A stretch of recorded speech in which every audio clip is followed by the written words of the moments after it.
Essa semana começou com o mercado de mau humor, com mercados derretendo ali, principalmente no Bitcoin, em meio a um governo em shutdown e também um mau humor percebido fora dos Estados Unidos, com aumento de risco entre as entidades bancárias. Então, o que está acontecendo e quais são as forças que estão influenciando a liquidez nesse exato momento? E é sobre isso que eu quero falar no capítulo de hoje.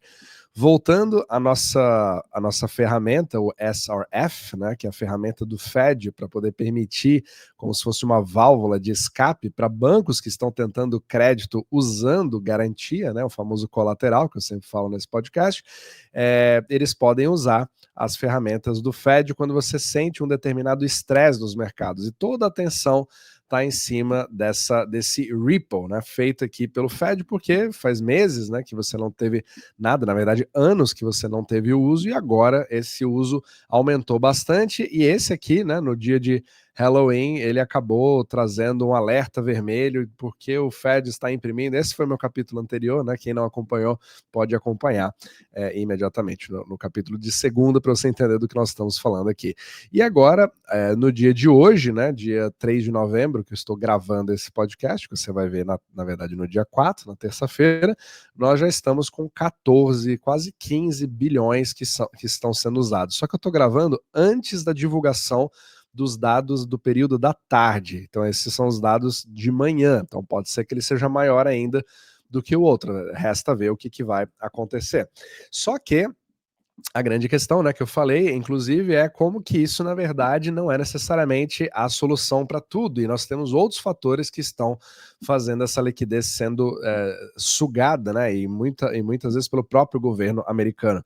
Mas antes disso, antes de mais nada, se você gosta desse tipo de conteúdo, quiser entender mais sobre mecânica monetária, como que flui a liquidez do mundo, como que isso afeta investimentos, eu tenho aqui esse Substack, que é uma rede social gratuita, onde você pode ver ali vídeos como esses que eu faço diariamente, né, de segunda a sextas-feiras, mas membros também podem acompanhar vídeos exclusivos, onde a gente entra em detalhes na Universidade Omni Macro, né, o que você realmente não aprende na universidade comum. E também, se você quiser entender um pouco, né, como fazer um portfólio baseado nesses princípios puramente macroeconômicos e de longo prazo, a gente compartilha a nossa carteira do portfólio Omni Macro, né? Então você pode ver os resultados de forma gratuita e membros vão poder ver também as alocações, as mudanças das alocações em tempo real à medida que nós fazemos. Então todos os links na descrição abaixo. E dia 5 de novembro, né, agora, na quarta-feira, às 8 horas, na verdade às 20 horas horário de Brasília, tá às 6 aqui, porque é o horário da costa leste dos Estados Unidos, né? Acabamos de mudar agora o horário, estamos 2 horas de distância do Brasil.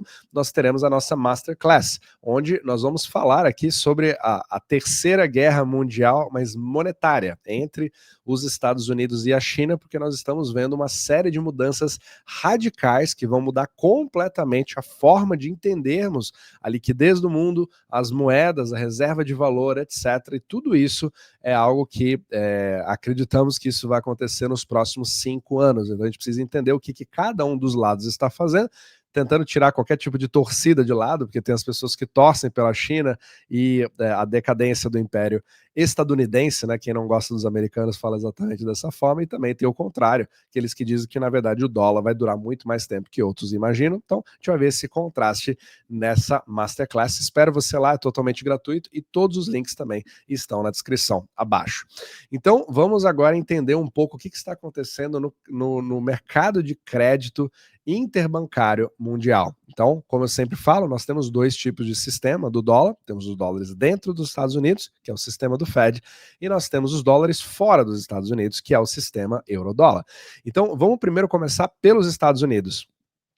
Aqui nós tivemos uma atualização das contas do Tesouro, que é o TDA, né, a conta corrente dele, que agora literalmente está grudando aqui no 1 trilhão de dólares. E ela é parcialmente responsável por você ter ali uma sucção de liquidez nos mercados. Então, uma das principais pressões que eram positivas para o mercado era o gasto fiscal, só que ele agora está bastante reprimido, só que temporariamente, pelo shutdown, também pela grande receita criada ali pelas tarifas, que são como um imposto que vai diretamente para essa conta, entre aspas, né? Não é uma conta, é simplesmente uma contabilidade, e você também está tendo ali uma grande quantidade de T-bills, né, de dívidas de curto prazo que vão ser não somente emitidas, mas também vão ser roladas. E o Tesouro precisa desse caixa para poder fazer isso acontecer e pagar todos eles no vencimento. Então, isso daqui tá totalmente voltado para a parte da liquidez que, nesse exato momento, suga, mas que os fundamentos continuam sugerindo que, ao longo do tempo, isso acaba dando uma relaxada maior, principalmente quando você vê a curva de juros. Então, dá uma olhada na curva de juros nesse exato momento. Você tem uma grande demanda, né? Tá vendo como as setas estão todas vermelhas aqui, indo para baixo? Isso mostra que você tem um poder o mais forte de compra. Então, os juros estão caindo nesse exato momento que eu estou fazendo esse vídeo, e principalmente nessa ponta curta da curva, né? Então, principalmente aqui, e esse é o que? É exatamente o colateral, é o que é necessário no mercado fora dos Estados Unidos, que é o mercado de Ripple. Então, esse Ripple que todo mundo fala, né, que o Fed injetou 50 bilhões, está injetando, provavelmente vai injetar mais 20, vai injetar mais 30, etc. Lembrando, isso é uma coisa que é uma tabelinha entre o Fed e os bancos, mas ele não consegue contemplar todo o sistema. Então, o grande problema é esse: você não tem um controle total do Fed sobre o sistema. Agora, o que está afetando, né? Agora a gente falou o que afeta dentro dos Estados Unidos, mas o que também está afetando fora dos Estados Unidos? Essa talvez seja a pergunta mais difícil de você responder, porque não existe jurisdição, não existe como nós enxergarmos dentro de um balanço bancário, principalmente no sistema eurodólar, mas nós podemos ver os sintomas. E aqui você tem hoje essa aqui é a taxa SOFR, né, que é a taxa que substituiu a taxa LIBOR de antigamente, que é a taxa pelos quais os bancos, né, o sistema interbancário mundial, pega crédito com o outro usando os bonds americanos de colateral. E essa taxa subiu, deu uma subida agora nos últimos dias, né? Então ela teve essa queda aqui, na verdade, foi provavelmente o corte de juros do Fed, né? Que ele acaba afetando principalmente essa parte de curto prazo também no SOFR, porque ele também é overnight, né? Só que colateralizado, não como o Fed, né? Sem colateral. E aqui nós estamos agora com 4,22. Então ele teve esse pico daqui dessa subida. Então esse SOFR, agora é importante entender o quanto ele se compara com a taxa básica de juros do Fed. E quando você coloca os dois, você vê um delta, né, entre o sistema eurodólar e os dólares fora dos Estados Unidos, que é um indício de que talvez você tenha ali uma certa fricção, né? Então essa diferenciação dos bancos que não têm acesso direto ao Fed, né, ao SFR, que eu mostrei ali inicialmente, eles acabam tendo que se virar com o que eles têm. E nós estamos vendo aqui uma linha praticamente na vertical, chamando a atenção, principalmente nos últimos 2 dias. Então isso aqui já acende um certo sinal amarelo. E o mais interessante é que, apesar do SRF ser a válvula de escape e você tentar, né, trazer a impressão de que é ela que vai resolver todos os problemas, você pode se fazer a pergunta: se o SRF funciona tão bem, por que o SOFR não caiu, certo?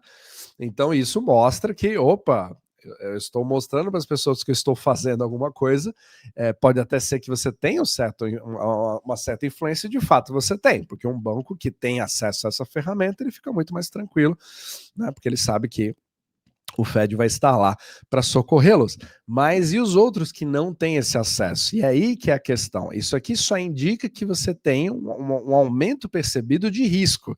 Agora, qual risco? Em qual quantidade? Isso vai fazer com que os mercados caiam imediatamente? É aí que a resposta é muito difícil de você dar, porque depende dos tipos de instituição e o que elas querem fazer, porque você também pode ter esse aumento aqui e tudo bem, eu pago um pouco mais caro, mas eu continuo querendo investir na bolsa e a bolsa continua subindo. Mas você, então assim, não significa necessariamente que isso daqui é uma bomba relógio que está na iminência de fazer todos os mercados entrarem em crash. Mas é um sinal de que a atenção precisa ser aumentada se isso começar a escalar de forma muito rápida, como nós vimos na crise de 2019, né, na crise de Ripple, que a gente sempre traz aqui, se você tirar o zoom, né, a gente olhar aqui, ó, 2022, 2021, tá, e aí você tem essa mega explosão que aconteceu aqui. Só que também é interessante a gente falar uma coisa, a criação do SRF, ela veio a partir dessa crise aqui, dessa crise de 2019, né? Então, tudo que o Fed não quer é que isso volte. Agora, pode ser que essa válvula de escape esteja ajudando isso aqui não virar isso aqui? Com certeza, existe uma certa parcela que o Fed de fato vai ajudar, seja na parte psicológica, seja na parte de uma certa válvula, mas ela não é aquela válvula automática, que olha, gente, é só usar o SRF que tudo vai dar certo, que os juros do SOFR vão cair, e não é bem assim. Então, isso cria um grau de incerteza que deixa os mercados meio que lateralizados. Agora, é interessante você ver, por outro lado, né, o que está acontecendo com a liquidez voltada no sistema do dólar, ou até mesmo no Bitcoin, né? Apesar de muitos não gostarem do Bitcoin, ele é um bom indicativo sobre o apetite de risco e também um pouco da liquidez mundial. Então, vamos ver aqui o dólar, que está refletindo exatamente esse mau humor. Dá uma olhada. Então, nós tínhamos uma preocupação aumentada em relação ao dólar cair, etc., toda aquela coisa.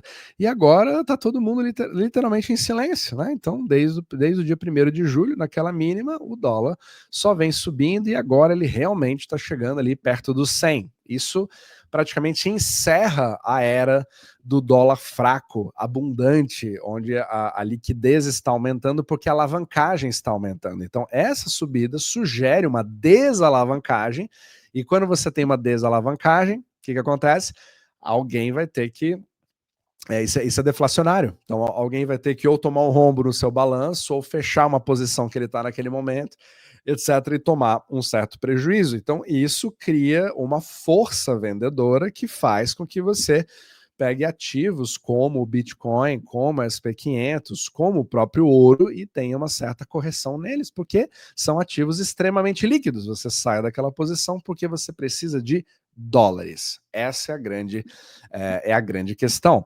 Então, só que isso baseado nas necessidades momentâneas do mercado. Agora, isso não significa que é simplesmente uma coisa que vai sair aumentando para o resto da vida. É por isso que a gente precisa evitar a generalização das coisas, achando que um movimento específico vai fazer tudo subir, tudo explodir, que um outro movimento vai fazer absolutamente tudo cair, porque macro não funciona assim. É sempre a somatória de várias contracorrentes. Então, espero que isso possa ajudar você a entender, mas é sempre bom a gente manter essa imagem na cabeça para você ver quais são as forças que atuam dentro dos Estados Unidos, quais são as forças que atuam fora dos Estados Unidos, e fora é muito mais voltado para uma percepção de risco e autossobrevivência, porque os bancos eles estão por conta própria. Você tem o seu balanço. Se eu expando o meu balanço em alavancagem, fazendo o dólar cair e o DXY respectivamente cair também, eu estou contando que a minha contraparte vai pagar, certo? Então, se não pagar, eu vou ter um rombo no meu balanço e eu posso quebrar. Eu não tenho ninguém para me salvar nesse momento, porque o sistema eurodólar não tem jurisdição. Os Estados Unidos não têm jurisdição sobre o que acontece fora das suas fronteiras, a não ser com outros bancos centrais. Mas outros bancos centrais também não têm essa jurisdição em contas denominadas em dólares nesses bancos. Por isso que ele é um sistema bem descentralizado, apesar de muitos não imaginarem isso. Agora, nos Estados Unidos você já não tem isso, você tem os gastos fiscais que são unilaterais na criação de dinheiro baseado nos gastos governamentais.